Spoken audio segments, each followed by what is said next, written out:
बेटे 7.11 exercise continued करते हुए question number 7 evaluate integral of 0 to 1 x into 1 minus x raise to power n dx। तो ये ही property use करते हैं। प्रॉपर्टी यूज़ करने तो पहला इनू नाम दिने let I is equal to 0 to 1 x 1 minus x raise to power n dx। Property ये यूज़ करते हैं a माइनस एक्स वाली 1 minus x 1 minus x raise to power n dx। Minus है तो इतने ब्रैकेट यूज़ करो। It becomes 0 to 1 minus x 1 plus x raise to power n dx। 1 cancel. I is equal to 0 to 1 minus x raise to power n dx। इनू बेटा असी इस तरह भी लिख सकते हैं एक्स की power n minus x raise to power n plus 1 multiply का साइन है पावर z हो गया। हुन सिंपल इंटीग्रेशन बन गया। Integration x raise to power n is equal to x raise to power n plus 1 upon n plus 1 and x raise to power n plus 1 the integral x raised to power n plus 2 upon n plus 2 limit from 0 to 1 raised to power n plus 1 upon n plus 1 same here 1 upon n plus 2 minus 0 upon n plus 1 minus 0 upon n plus 2 0 upon something 0 n plus 1 n plus 2 LCM n plus 2 minus bracket use कर लो otherwise mistake हो सकती है।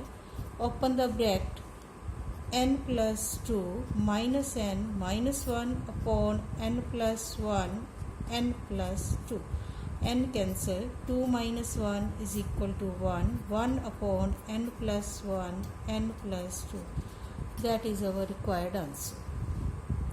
Now question number 9 is same as question number 7। Next question है अपना 10th question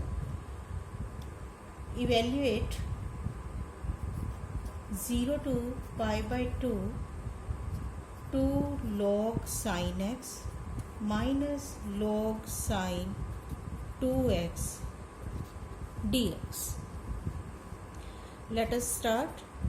say I is equal to 0 to pi by 2 log sin x minus log sin 2x the value sin 2x the formula 2 sin x cos x dx।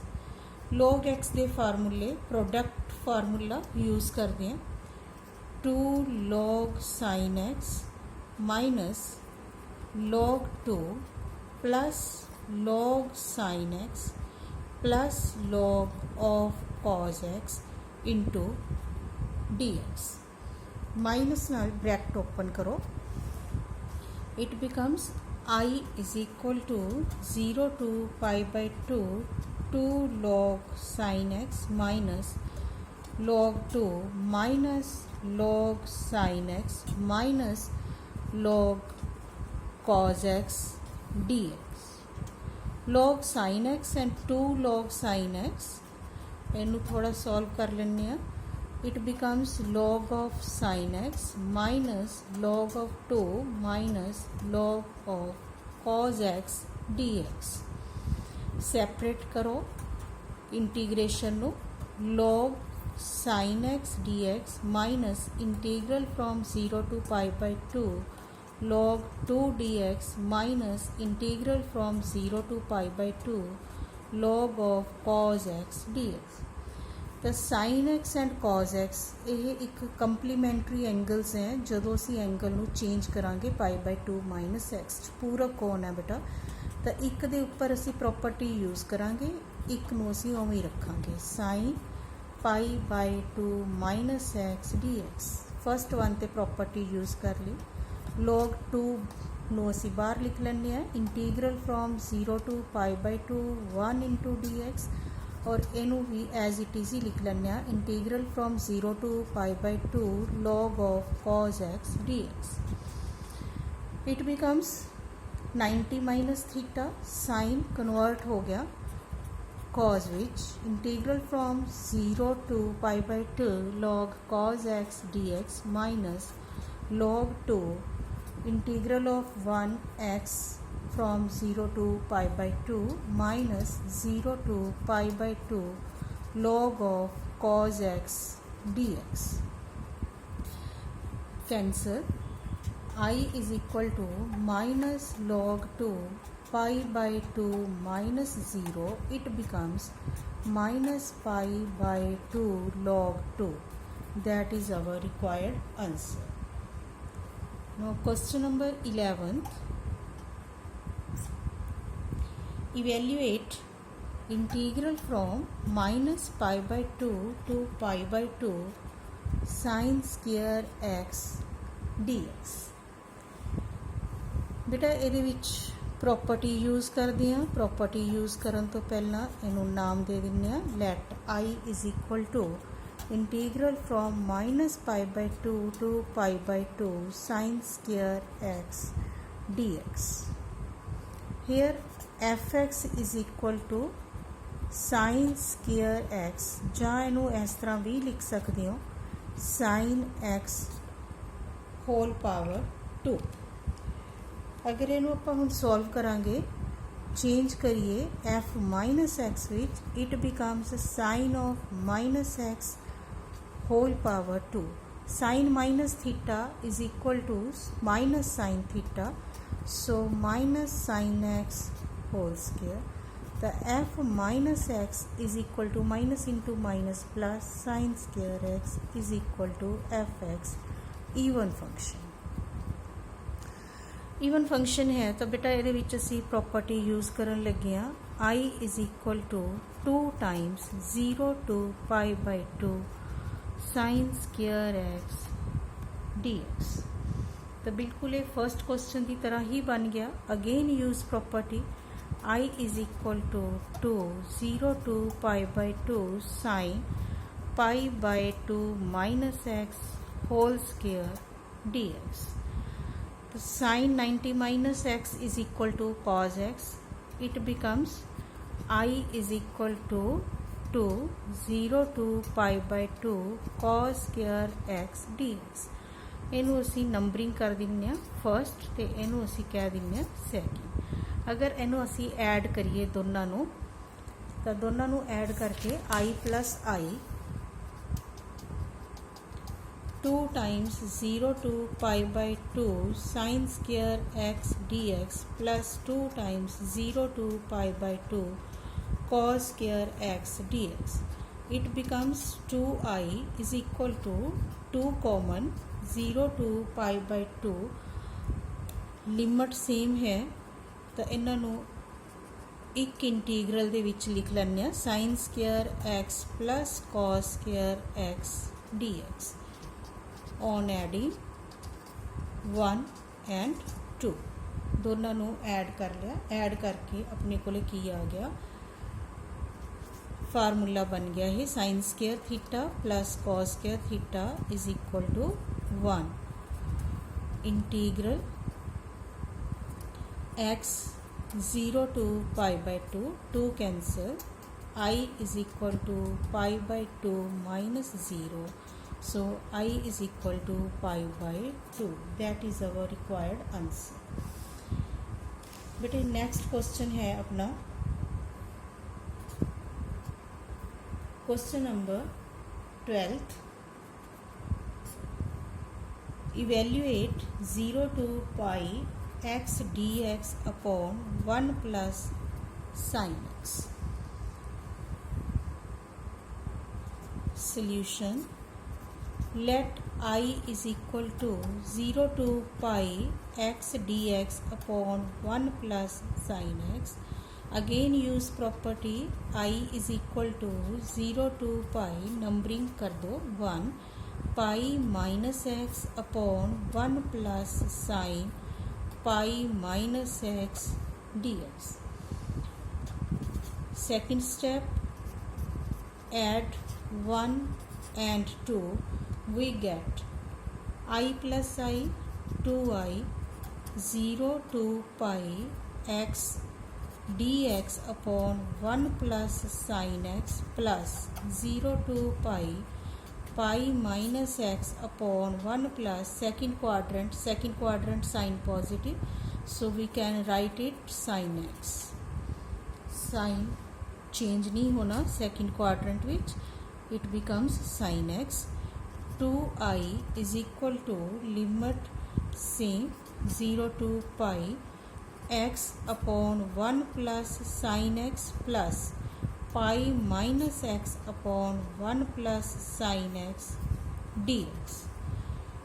LCM 0 to pi LCM ਲੈਂਦੇ ਆ 1 plus sin x, it becomes x plus pi minus x dx. x cancel.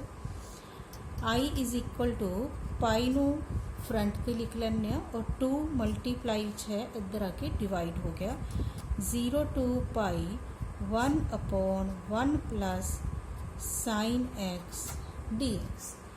Next property use कर सकते हो अगर असी limit का जो है हाफ कर दिए 0 to pi by 2 और इत्थे की आ जाऊगा 2 टाइम्स, क्योंकि अगर असी इहनूं चेंज करांगे पाई माइनस एक्स तो it becomes only sine x. पर इहदा सैकेंड मैथड है कॉज का फार्मूला भी असी इत्थे यूज़ कर सकते हैं। I is equal to pi by 2 0 to pi integral from 0 to pi 1 upon 1 plus sine x नूं बेटा असी लिख सकते हैं cos pi by 2 minus x. सिर्फ साइन नूं मैं लिखण का मैथड चेंज किया, साइन नूं लिख लिया, इनू खोलांगे तो यह आ जाऊगा sine x. I is equal to pi by 2 0 to pi upon 2 cos square theta by 2, so it becomes pi by 2 minus x upon 2 dx. 2 ਨੂੰ अगर सेपरेट कर दिए pi by 2 upon 2 90 by 2 45 and minus x by 2, so pi by 2 integral from 0 to पाई आ जड़ा 2 है इनू भी front पे लिख लिए तो ये बन गया 1 upon cos square secant square और एंगल का हाफ किया पाई बाय 2 का पाई बाय 4 माइनस एक्स का half x by 2। Secant square the integration tan pi by 4 minus x by 2 upon derivative of pi by 4 minus x by 2 limit from 0 to 1, so it becomes pi by 4 derivative करांगे तो कितना आ जाऊगा minus half tan pi by 4 minus x by 2 limit from 0 to 1 upon minus 1 by 2। Reciprocal minus pi by 4 into 2 by 1 limit fill कर दें, sorry limit pi सी 0 to pi तो pi by 4 minus pi by 2 0 fill की tan pi by 4 minus 0 by 2, it becomes minus pi by 2 tan 45 minus 90, it becomes minus 45 minus pi by 4 0 upon something 0, so it becomes pi by 4। tan minus theta is equal to minus of tan theta, so minus pi by 2 minus tan pi by 4 minus tan pi by 4, it becomes minus pi by 2 into minus 2 times tan pi by 4. Tan pi by 4 is equal to 1 minus pi by 2 minus 2 into 1, 2 cancel, it becomes minus into minus pi, that is our required answer। जो असी method पहला कर चुके वो भी इत्थे use कर सकते हैं, प्रॉपर्टीज़ भी यूज़ कर सकते हो। So next question is question number 13।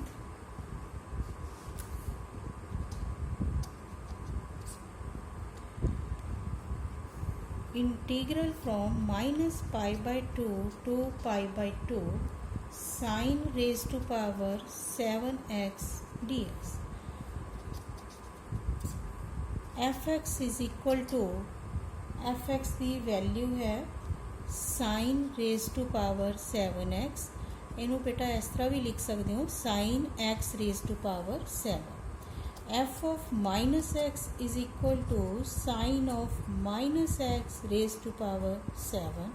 So it becomes minus sine x, sine minus theta is equal to minus sine theta and it becomes minus sine 7x, so minus fx।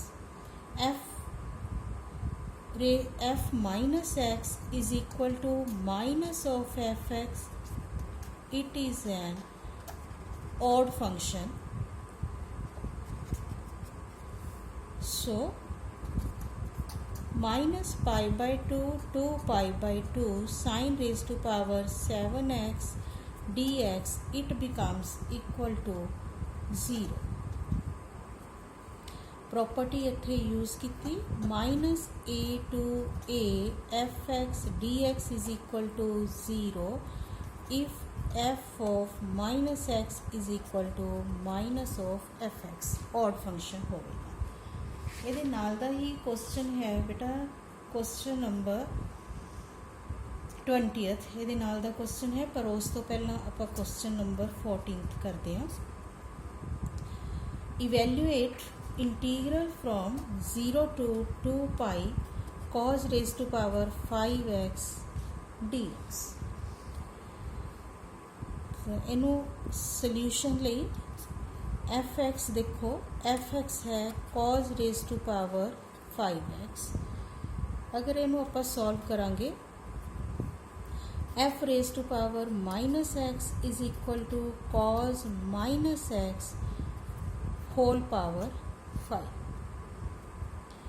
So cos minus theta is equal to cos theta, it becomes cos x raise to power 5। So f minus x is equal to fx।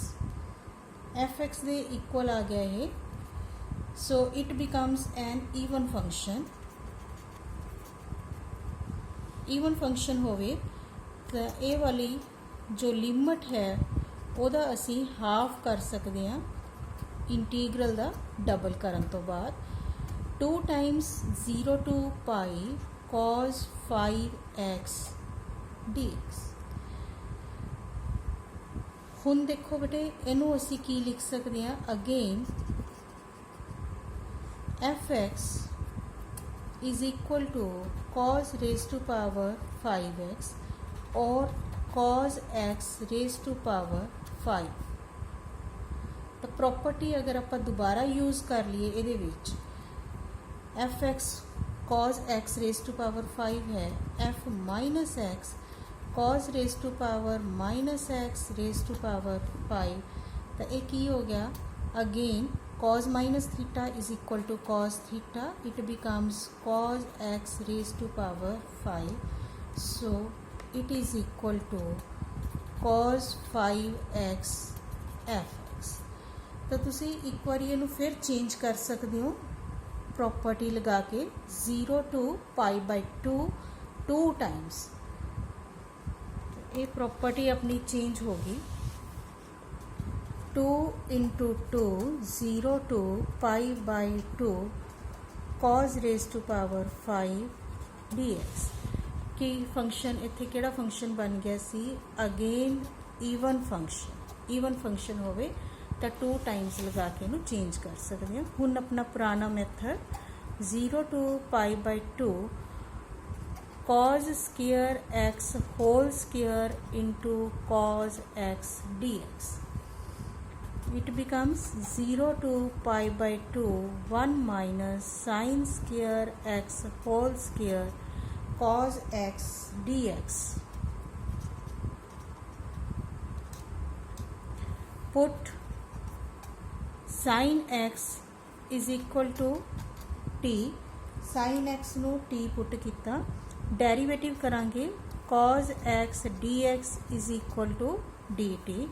Limit भी change करो, when x is equal to 0 sin 0 0 t is equal to 0, x is equal to pi by 2 t is equal to 1.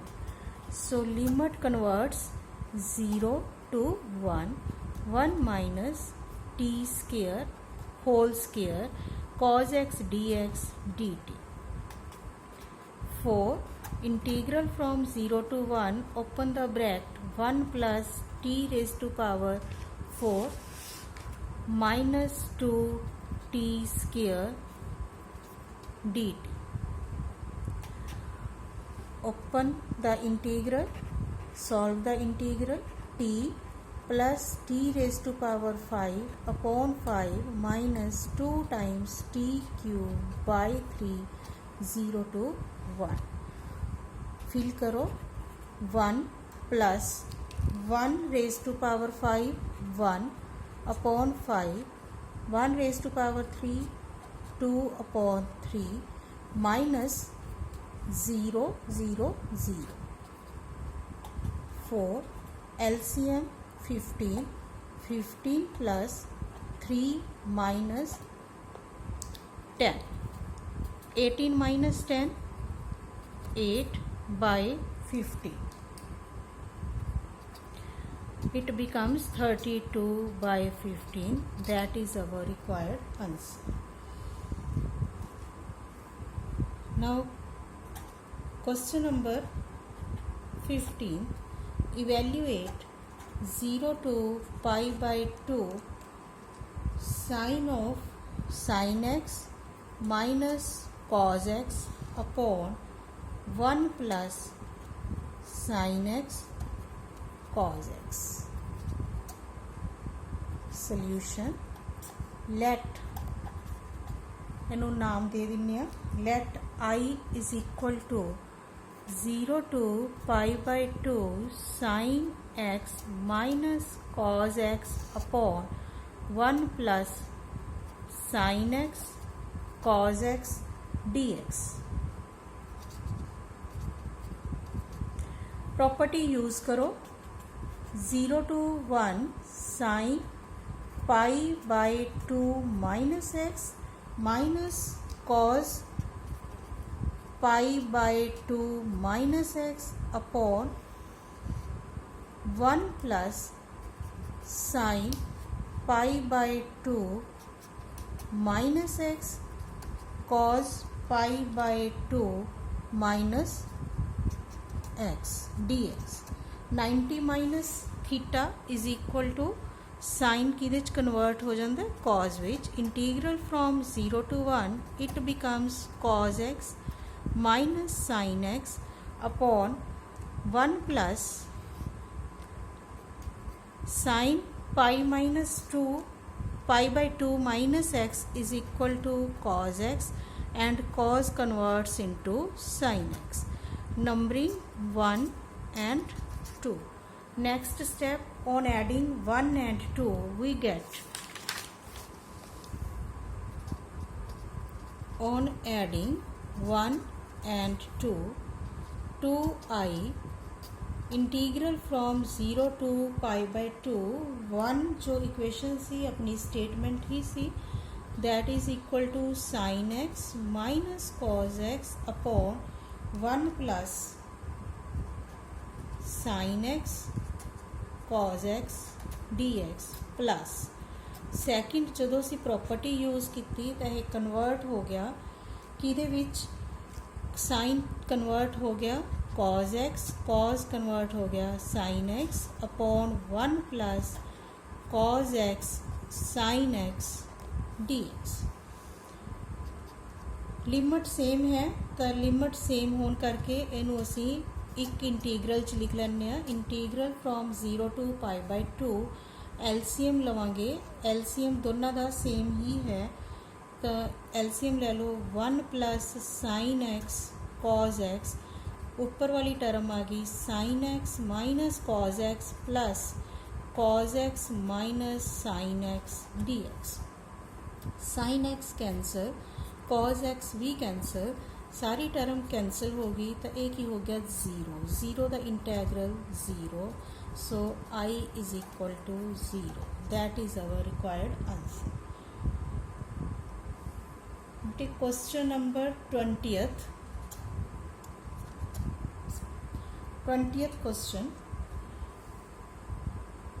MCQ है, value find out करनी है। Find the value of minus pi by two to pi by two x cube plus x cos x plus 10 raise to power 5x plus 1 into dx। तो हुण इत्थे limit देखो -2 plus है तो ये असी चैक करांगे ईवन फंक्शन जां ऑड फंक्शन। इस करके इनू दो पार्ट्स विच कन्वर्ट करते हैं, एक्स और ये भी एक्स। तीन टर्म्स दे विच वेरीएबल है एक्स, फोर्थ जो टर्म है वो कॉन्सटेंट है। तो इनू असी इस तरह लिख सकते हैं minus pi by two to pi by two integral from minus pi by two to pi by two x cube plus x cos x plus 10 raise to power 5x dx plus 1 the integral separate कर दो। Integral from minus pi by two to pi by two 1 into dx। हुण देखो first integral which fx असी लैने x cube plus x cos x plus 10 raise to power 5x। Change करो f minus x cube plus minus x cos of minus x plus 10 5 into minus x. तो minus x cube it becomes minus x cube minus x cos minus theta cos x 10 minus theta minus ten theta minus the power 5 है तो ये minus ही बन गया। Minus common ले लो, अपने को bracket विच की आ गया x cube plus x cos x plus 10 raise to power 5x। It becomes minus of f minus x is equal to f of minus x is equal to minus fx, so it is odd function। अगर odd function आ जाए तो अपने को यदि value की आ जाएगी, so it becomes 0 plus 1 the integration x और limit है अपने को minus pi by two to pi by two. ये लिमिट फिल कर दो, it becomes pi by two minus of pi by two, minus into minus plus pi by two plus pi by two 90 plus 90 it becomes pi. That is our required answer. Thank you.